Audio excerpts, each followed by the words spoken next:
Grabe sa pagka-crazy ang pagtanggap sa premiere night ng Crazy Beautiful You nila Katniel. Tingnan niyo naman ang pagkahaba-haba ng pila. At ang mga fans, abalang-abala, handa na ang mga cellphone at selfie stick para makakuha ng souvenir pics ng idol nila. Oh, mga beautiful kapamilya sa North America, huwag kayong pahuhuli. Dapat lang ay sumama na rin kayo sa crazy, beautiful kaguluhan na to para in kayo, di ba? Sumama ka. Close na tayo, te.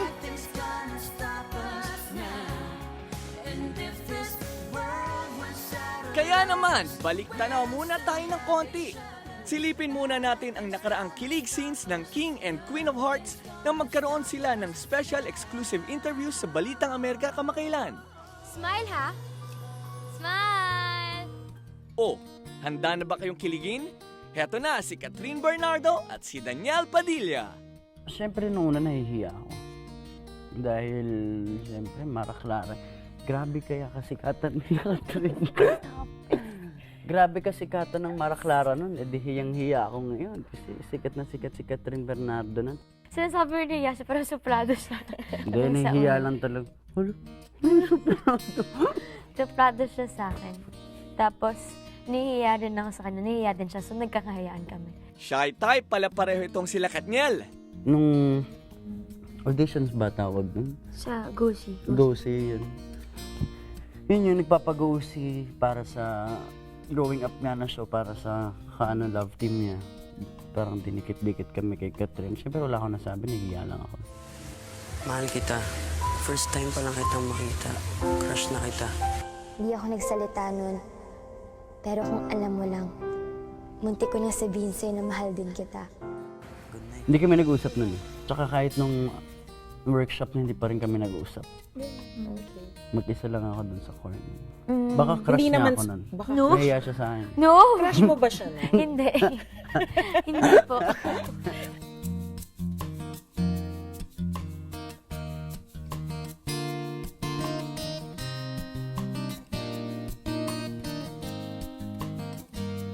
So, paano nga ba naging close si Daniel at Catherine? Nagda-joke na lang ako. Pag wala kang pera, magbiro ka na lang. Natawa ka naman sa mga jokes na... Oo, komedyante. Hindi. Yeah. Natawa ka. Kasi sila ni Nicoleta, pag sila, nun makulit sila, eh sobrang babaw ko na tao. So natatawa ako sa Uy! At doon na nga nagsimula ang pagiging close ng dalawa. Talagang ginagabayan ko talaga itong batang to. Baby pa kasi to eh.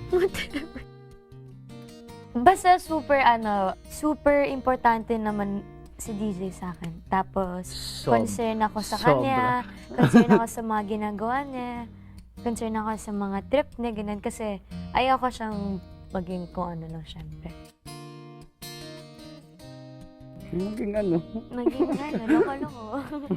Wow! Yeah. Wow! That's my Kenji, my sexy look! Go sexy! Go sexy! Go sexy, Hi! To be young and so in love, ika nga. Ang sweet naman nila. So ano nga ba talaga ang score, Katniel?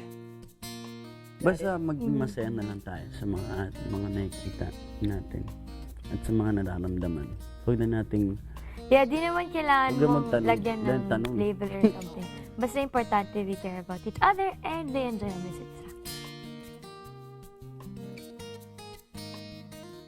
abangan natin yung Abangan. movie namin ni Catherine. Ayos sa segue ah. O sige na nga. Sa ating pagbabalik, silipin natin ang eksena mula sa tinaguriang date movie ng taon. Ano ba sabi nila nung sumabog yan? Galit na galit. A beautiful disaster. Parang ikaw.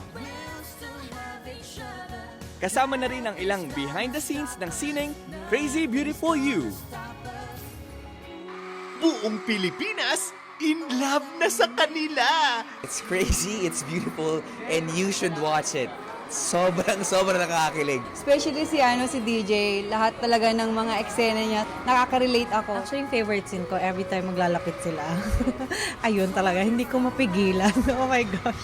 Hanggang ngayon eh. Panoorin niyo to, sarap maging bata at kilig-kiligin ng bonggang-bongga. Ay!